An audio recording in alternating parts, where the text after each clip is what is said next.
You're listening to the Modern Saxophonist Podcast.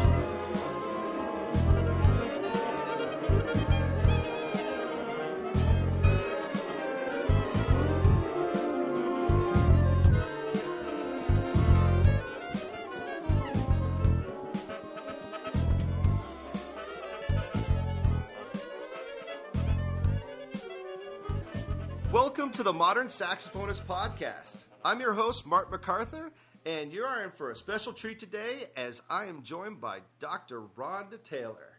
Hello. Thanks for having me. Oh, you bet. I mean, so happy to have you here. Just so our listeners know a little bit about who you are, can you just tell us what your position is and anything else bio-related that they may need to know? Anything else? No, I am the college assistant professor of saxophone and music theory, which is a long title, but it's correct, at New Mexico State University, which is in Las Cruces, New Mexico. Cool. And you've been there since 2003. I have. I'll be starting my 13th year in September. Wow. Yeah. Wow. And in full disclosure, we actually started our college career together at the University of Arizona. We did. And so we've known each other quite a long time. Yeah. Since the 90s. I don't know. For some reason, that just seems a lot closer than it really is right now. I know. I think it's the return of all the awesome fashion from the 90s. Yeah, we've officially rotated out of the 80s retro, and now 90s is retro. Wow. Yeah, it's terrible. So, look, yeah, we studied at Arizona and some other things, but do you mind? You studied with Kellen Thomas and Mike Hester with us there. But after that, we did undergrad together. Mm-hmm. But then you moved on and studied at Bowling Green with John Sampin. I did.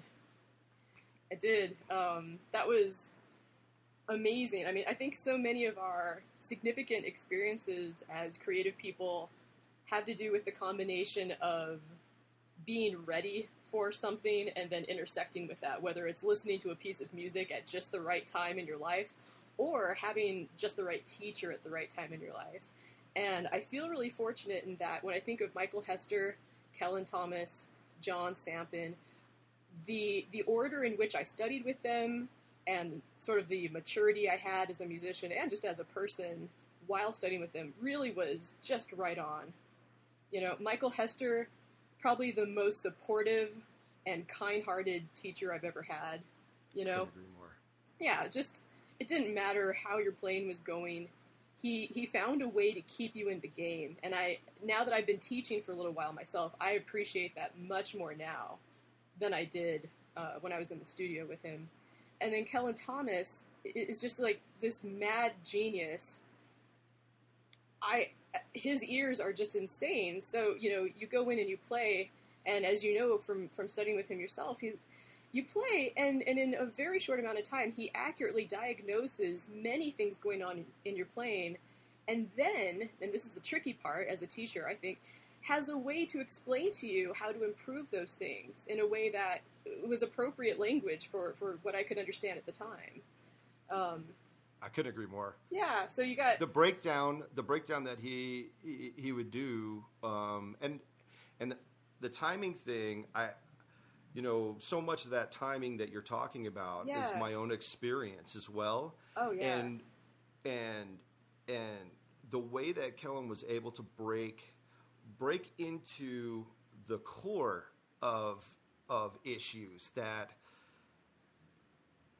maybe at a time I probably wouldn't have been ready for, that when it happened, set me on almost a neurosis of having to figure things out to get on the other side of it. Sure. Oh, no question. And there is this thing, again, it doesn't really matter who the teacher is or who the student is, but I just think as you're growing up as a musician, you inevitably get to a place where somebody is being very realistic with you. about where your playing is at. And, Right. you know, that's tough for everybody. It doesn't matter how old you are or what that issue is. You know, you could be 19, you could be 49, but if you run into something and you realize that what this person is saying is true, and that if you don't address it, you're not going to be able to continue on the path you want to be on, that's just rough. But, you know, Kellen was great about being very objective, at least in lessons that I had with him. Again, something I really respected and definitely tried to do in my own teaching, as far as, you know, it was never about anything personal.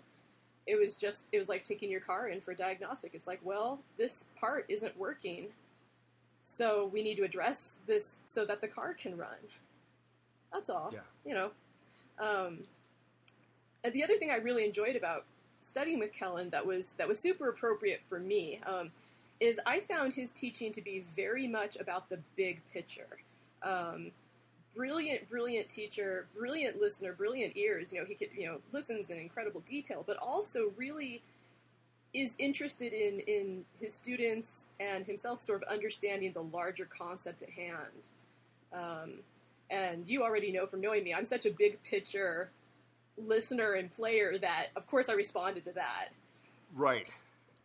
You know, and well, I'm just nodding because sure, yeah. Well, I know the experience. I know your listeners can't see it, but my head's going crazy, nodding right along. Well, and something I can speak about later in the podcast when we get to the masterclass is I feel strongly that if people understand why they have to pay attention to some sort of detail in the score, then all of a sudden it has value. It makes sense to bother with following that dynamic or that articulation. And studying with Kellen really allowed me to be like, oh, I'm working on Barrio. Oh, I really do have to play that consistently. Damn it. You know? Because if I don't, this piece won't hang together, and it's not about me, the player, it's about the music and the integrity of the music. So anyways, that was Kellen. And then I go and study with John Sampin, who is a totally different kind of thinker and listener and player and teacher. He is incredibly detail-oriented. Again, something I really appreciate about studying with him that was really good for me at the time was, you know, if there was something not quite right with my playing, then everything was going to come to a screeching halt, and the whole lesson, the whole week, the whole month, whatever, we were going to address that until I finally got the point that it had to be addressed. You know, he's certainly not the only teacher to have that approach, but that thing where you spend a whole lesson on one measure, one note. Sampin has the kind of patience that, you know, that is necessary to be that kind of teacher. It's amazing. Okay. So, no, I've been a part of that. I've actually, I can actually say with some of my students, that's been required at times. Oh, sure. And so I know what you're talking about. Mm-hmm. And so with that, what did you, what parts of that approach that really helped you, even in what you're doing today? Not only teaching, but also the performing. Sure, with Sampin or yeah, with everybody? Sampin. Oh, Sampin. Well, something from the performance aspect. Something I loved about studying with Sampin. In lessons, he would really, like I said, I mean, he would not let anything go, which was fantastic. But when you performed, it was all just love. You know, you could go out and have a performance, and internally you knew, and Sampin knew everything you didn't do well or as well as you wanted to, and he would find a way to spin it so that you would still see that you're growing as a musician. And I certainly don't want to put words in his mouth, but I mean, when I think about Sampin, the performer, you know, John Sampin, like, he pulls off whatever he's performing. You know, when he's performing, I believe whatever he's doing. You know? That's a good way of putting it. Yeah. And, I mean, the reason I wanted so much to study with him in the first place was just his long history of being very ambitious about getting new quality works for the saxophone.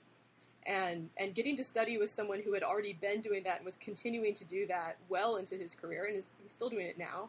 Oh yeah. You know, it just inspiring through his actions. You know, I didn't really find myself asking him too many questions. I worked at the Mid-American Center for Contemporary Music for a summer, and you know, one of the coolest things that I experienced there, just going through records and doing all the kind of grunt work that I was doing for my job, you know, I'm finding these handwritten notes between John Cage and John Sampton, and it's essentially John Sampton pestering John Cage for what eventually became 4/5. But you know, that Sampson has this kind of tenacity, and to get to watch that when you're a student, where, I mean, I know for myself as a student, I felt like I had to figure out everything I was going to do in my career in the next 5 minutes, and if I didn't, the world was going to end. And here's this guy that just sort of, you know, calmly pestered John Cage for a piece for years and years until we got one, you know? And now it's this really important piece in our repertory, you know? Well, of course. And you know, you've got to give it to our fathers of the saxophone. Oh, yeah. That really, that's what it took. And that's, the saxophone just has not been a well-accepted instrument that every composer is chomping at the bit to write for. Oh, yeah, no. I mean, we know, like, very much to the contrary. Yeah. Yeah. One other thing I would love to say about Sampson, just while I'm thinking of different influences, from a professional standpoint, John Sampson is nice to everybody. He's just a class act. And again, one of those things where it's like when you're younger, maybe you don't notice or care about that stuff. People who know me personally and professionally know that I'm pretty outspoken. I probably burned more bridges than I'd like to. And I really, again, just through observing, it was like, wow, you know, when you manage to still be a human being, you can still be respectful and kind to everybody. And you're not seeing the people at a NASA conference you're not valuing them based on how their playing is going that year, you know, or how their last record sounded to you. You're nice to them because we should be nice to each other, and we should all be supporting each other as artists. Doesn't that kind of go along with part of having such a young instrument, and we all part of it is having to prove something, and there's a little bit of extra. It's kind of like the redheaded stepchild that has to go that extra mile just to try to say, I'm doing this too. Absolutely. Hey. Absolutely. And so we get into that mentality, but we do that with each other sometimes. I couldn't agree more. You know, it's such a small, bizarre group of people and so many like different historical things working against us as far as the instrument that we happen to play. And I mean, look, I know you're excited to talk about Ron Stabinsky, but I have to give him credit for pointing out to me more than once, you know, we're such a small little insulated group of people. We have the luxury of kind of bitching and moaning about, you know, the 10 other people in our group, you know, that we're really aware of. You know, pianists don't do this. Vocalists never do this. You know, you meet a drummer, they're excited about more drummers than you can keep track of. It wouldn't occur to them to be competitive with every single person in the world who plays the drums. That's not actually possible, you know. Right. That's insane, and it sounds insane, like me even saying it. But I've been guilty of this. I see it happening sometimes in academic saxophone land. We're all so worried about having a job that the backbiting can get a little nasty sometimes, you know? And it doesn't need to be that way. I see it with my high school students. I'm like, stop it. Yeah, yeah. It's like 10 people fighting for one dumb prize. And it's like, no. No, like, the music is the prize. Yeah. The fact that you're alive right now is a prize. Like, congratulations, you won, you know, the first world lottery of, you know, having food and shelter today. So everything else is pretty good on top of that. I think that's a pretty fantastic way to look at it. but Sampin was the first person I really saw in action where, again, I think of like saxophone conferences, and like Sampin sits down, has a beer, anyone he sees, he's going to invite over. He has something nice. He genuinely cares about other people, and I just, for all those young professionals out there who think it doesn't matter, maybe you'll be lucky and it won't matter professionally, but probably it will. And more importantly, just as a person, like, don't be a jerk. Like, well, I have to, I know, I'm with you. And I actually have to say, this is part of doing this podcast. Oh, yeah? We're human beings. I'm a human being. But we just happen to have, we have a little bit of a neurosis in the fact that we all are in this saxophone land. Absolutely.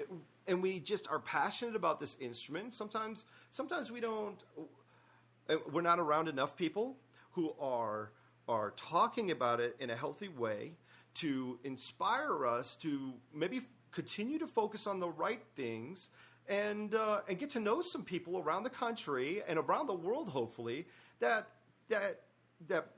not only bring a level of performance or some thoughtful instruction, mm-hmm. but are really passionate about this is just a community of people, and we do want to love on each other, and we want to see everybody be successful. Absolutely. And this thing where, if you see someone who you think of as a peer, someone who's aligned with you in some way, and you see them succeeding, I think it's essential to remember that's good. That's positive for everybody. We should want that all the time. It's not that there's only one person who gets to win some invisible competition that I don't remember signing up for,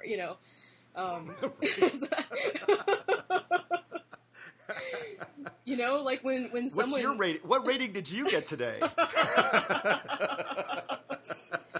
I gave myself a blue ribbon just in secret. I put it on my mirror. Gold star. Yeah, right on my forehead. You can't see it out there, but I just put one on just to remind myself that I'm special. So, anyhow, going forward. Yes, by all means. Yes, I just you mentioned one of the passions of Dr. Sampin is his new music and introducing it. And as saxophonists, we all to some degree have this in us, or we champion. But you have really taken off with working with several composers and writing into us in a style that you just it just seems to really lock into not only the performance style but also the kind of expression that you like and so do you mind talking about a few of these guys? No, I would love to. Great. I should probably speak about Rick Burkhart first. He's probably I'll back up a little bit. I started working with student composers when I was a student, and it was as simple as a student composer needed someone to play his saxophone piece that he had already written when he was a student at a different school, wrote it for a different person, asked me if I would play it because I was the first saxophonist he met. It wasn't anything more complicated than that. And I did, and that was my first experience getting to work with a live human being who had written something, and I really found that the experience of working one-on-one with someone and you're both working towards this common goal of just creating the best thing possible. I really enjoyed that process. I'm naturally a very introverted person, so working one-on-one with somebody is perfect for me. It's just the right number. That's my maximum. So I started doing that, and once I started doing that, of course, we all know how this works, those of us who've done it. Once you start working with one composer at school, other composers at school have found out that you're willing to invest time and energy into their music. So I just kind of went from there.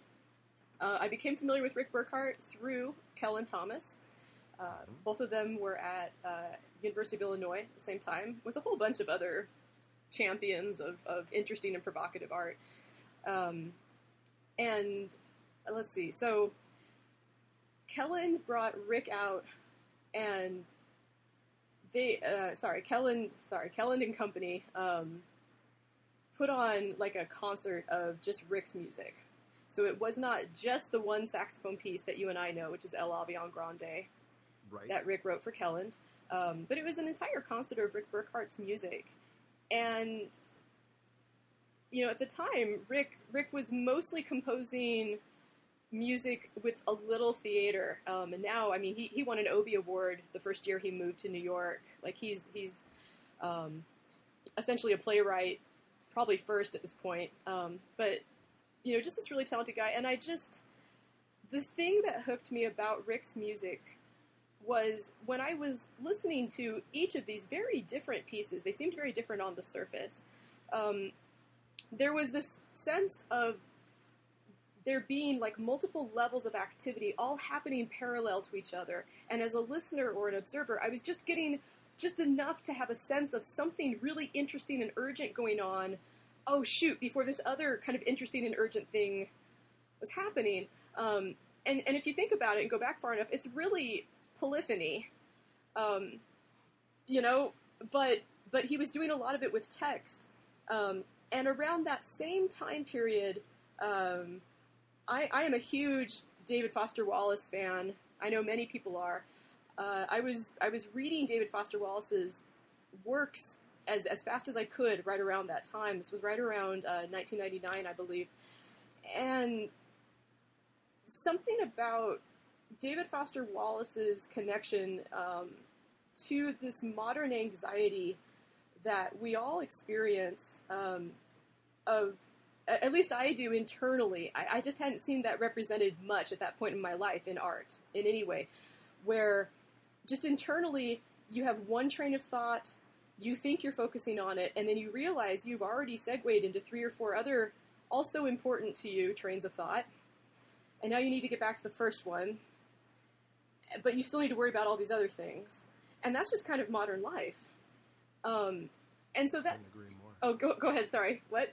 No, I couldn't agree more. I just wanted to Yeah. I wanted to interject that just in what you're saying. Even now I'm experiencing with it's an interesting thing just being married.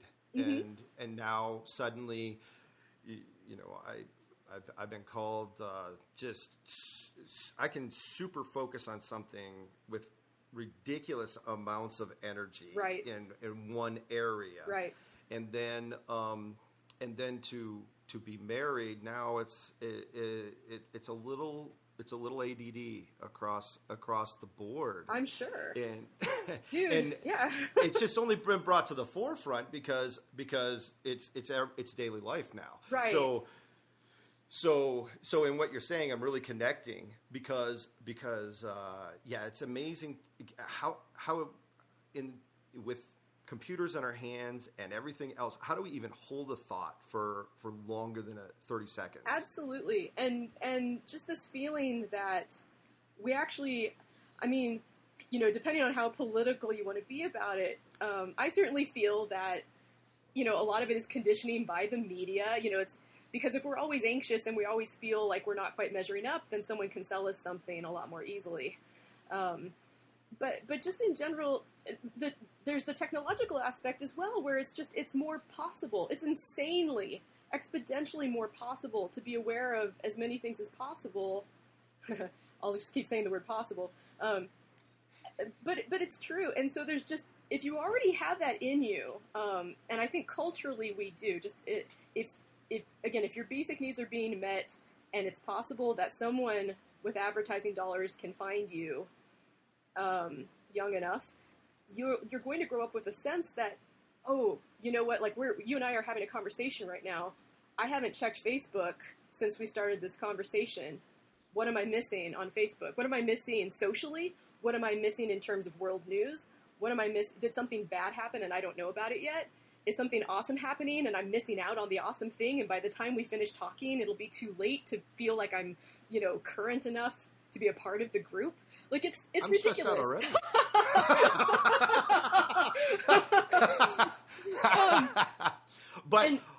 But I connect with that because the other day my wife called me on being on Facebook, and I'm sitting there going, what am I doing? I don't care.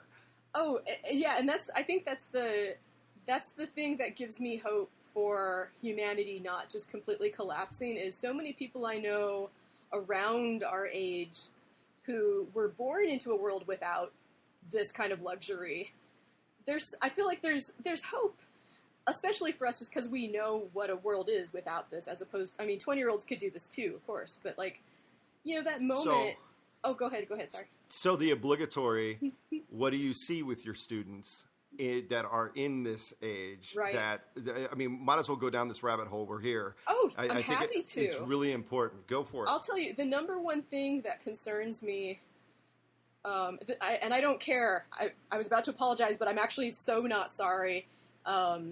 The number one thing that concerns me when I'm working with young college students, and by young I just mean having just left high school, is how conditioned they are to be passive, and that being passive equals success as a student.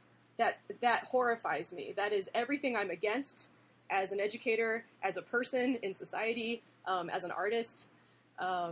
It is the most dangerous. A passive person is the most dangerous person. I think back to when you and I were in school together, and I have nothing but love in my heart for all of the characters that were in the studio that I can remember. Oh, yeah. And looking back now as a student, or remembering my times as a student, I thought there were times where I thought different people were my enemies, both in Tucson and as a student in Bowling Green. That person doesn't get it. Meow, meow, meow. Whatever. No. Young people, if you have a strong point of view and you find yourself arguing with somebody else, just take notice of who they are, because you are probably the most interesting people in that room right now. Right. So now I'm going, all the things in my mind. What did Rhonda think of me? Oh, dark. No, actually, I already know. We had several colorful conversations throughout our time together. We were never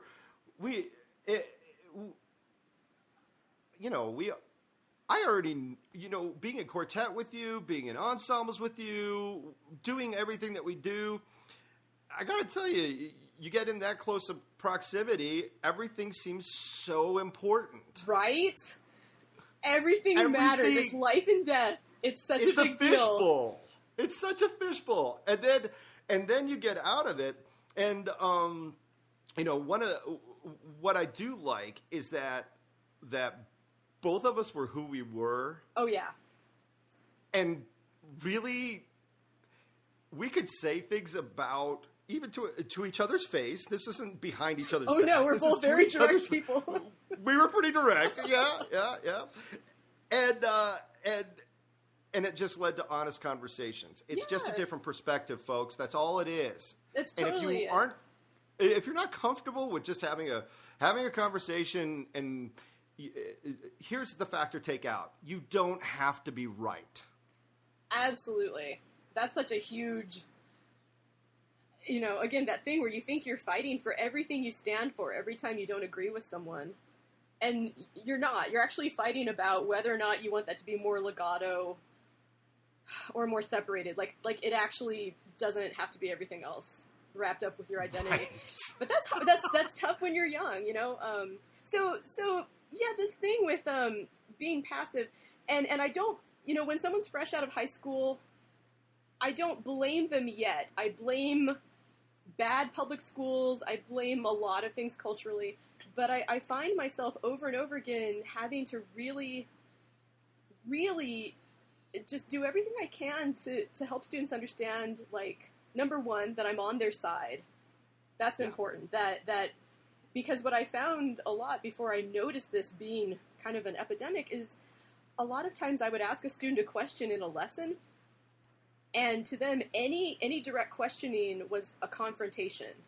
it meant conflict to them, and it meant that I was questioning their ability or their intelligence or something like that. It went from one side of everything's okay, right, to exactly the opposite side, that now you're a threat. Right. And for people who don't know me, like, I'm 5'2". I am not like a giant person. Like, I'm not an intimidating physical presence, I feel. And I really do try to be as, like, sweet and gentle as possible. And it still just is rough for a lot of students. And I really didn't realize how different just applied lessons are compared to not very good classroom experiences in public schools sometimes.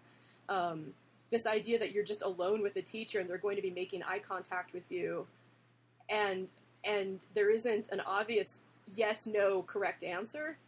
You know, I'll be like, so what do you think about this? You know, and you know, use your words, use your words. So yeah, I feel like basically, it's a hard thing for us to be emotionally healthy today. Oh, absolutely. And I, you know, this thing, my main goal as a teacher is to help students learn to think for themselves. Like, that's what I want. I want independent people who feel capable of being a part of the world they're in, you know, who feel like they can access resources and they know what to do with them without help.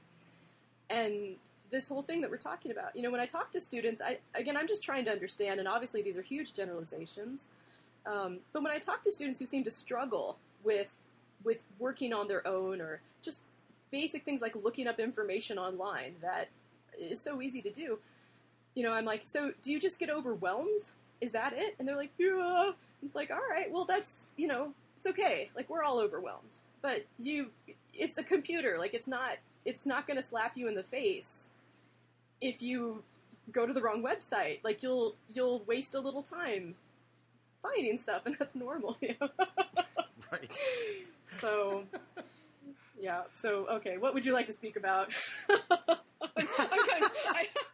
I'm rambling a little bit here. This is a fantastic.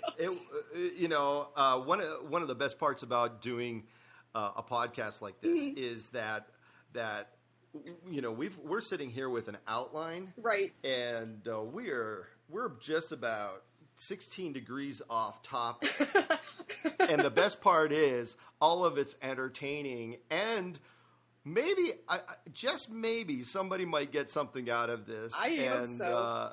I hope so too. I really do, because my experience with my students, whether it's young or and meaning middle school, high school area, which I really do love teaching those that level, and or my college students at UNLV, they're all wrestling with different levels of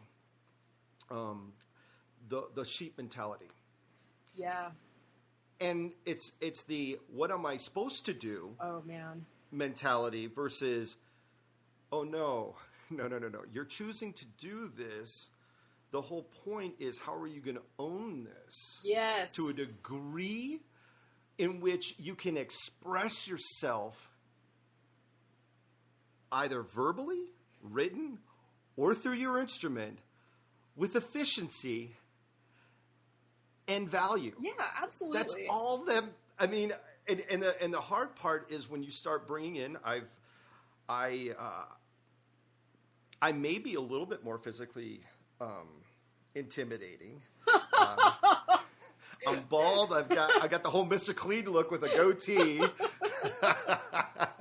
You know, you put me in a cowboy hat and a black trench coat, and you know. I could do a good Pinkman. I was Pinkman for Halloween one year. We could team up. Mr. White, nice. Mr. MacArthur, Mr. MacArthur. Music, bitches. My apologies to Aaron Paul. I love you, Aaron Paul. Awesome. And that's just a great image right there. I love that movie, by the way. So glad you said that. So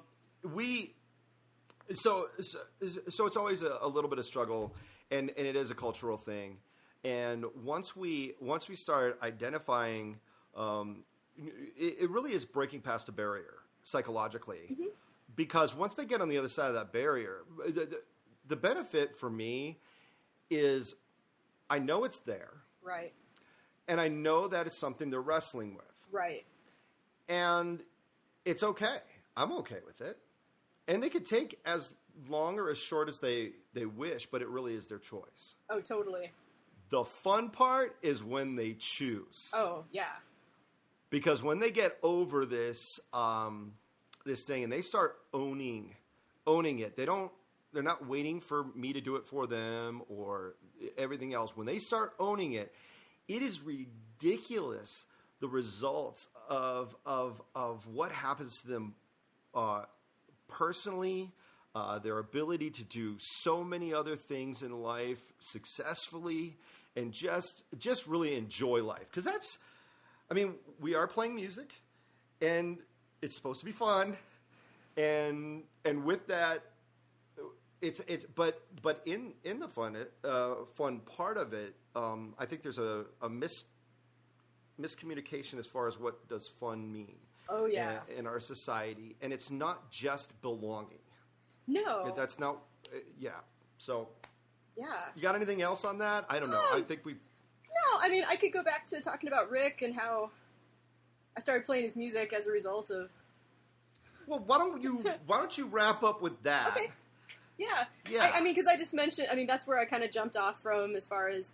So I heard his music and how it sounded like all these different things happening. It just felt very modern to me, and it was definitely expressing something that I wasn't hearing expressed, in the concert hall.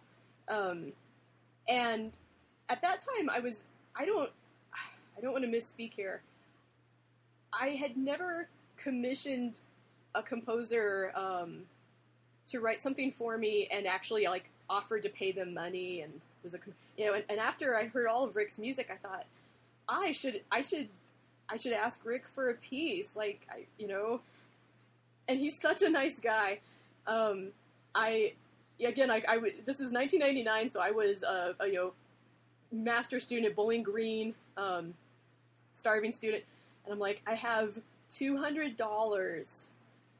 Would you write me a piece? And he said yes. And I mean, he didn't hear me play a note. I could have been, I joke about one day I'm going to invent a 2-hold saxophone for penguins to play. I could have been that level of proficiency. He had no idea.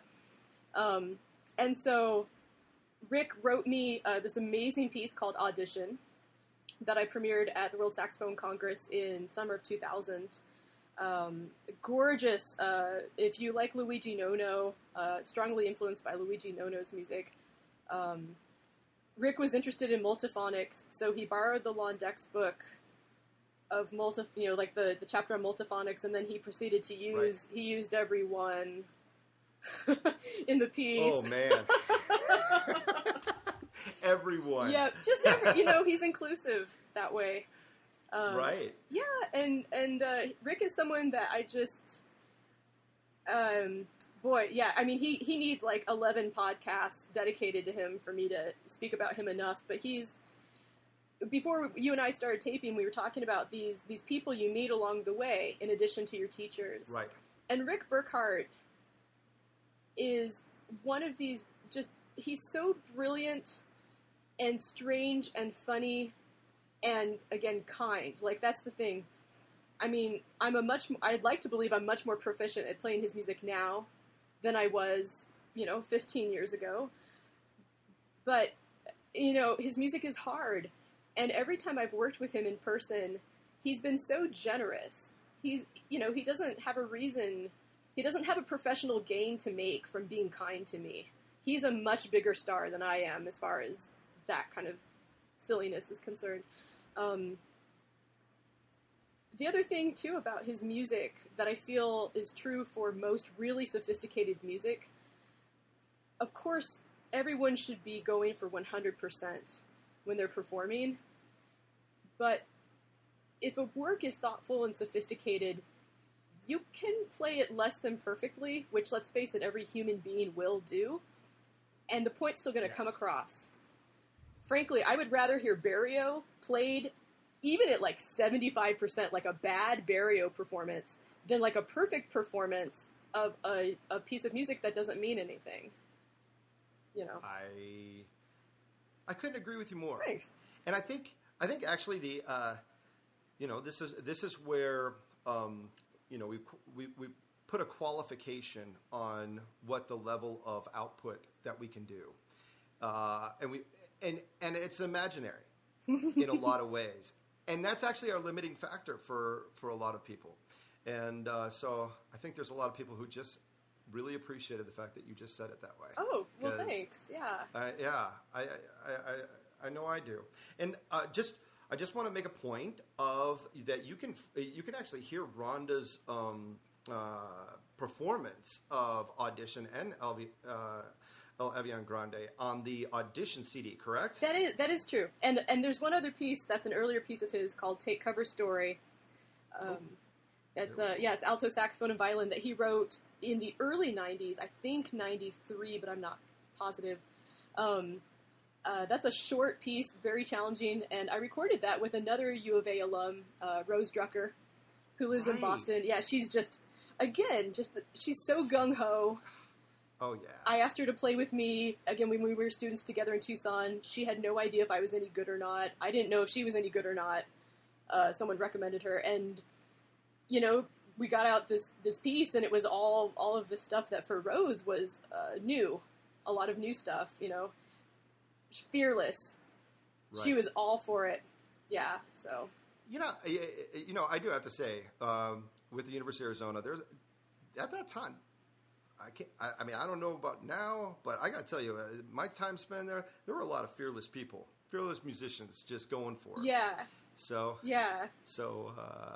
It's pretty fun to be able to have performed with some of these people and who are out there doing it and doing it well. And so I want to do something real quick. Yeah. Is that we're just gonna right now we're a little bit out of time. Okay. For this episode, and so I'm just gonna put a pin in it right now. Okay. And can I just where can people find you? People can find me by Googling me. I do not have a website. My online presence is fine, I feel. I'm on SoundCloud. That's my favorite place for people to find me, since that's where they can hear me.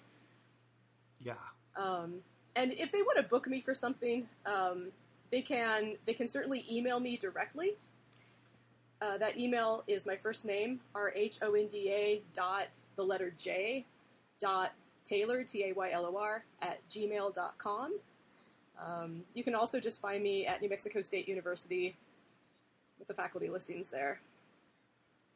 Fantastic. Well, thank you for being here, and in fact, I'm just about to ask you to stay on, and let's talk about your new CD coming up. Awesome, I would love to. And yes, and so I'm Mark MacArthur. This is the Modern Saxophonist Podcast. Thanks for tuning in. You can find us at www.themodernsaxophonist.com, and you can also reach us at themodernsaxophonist@gmail.com.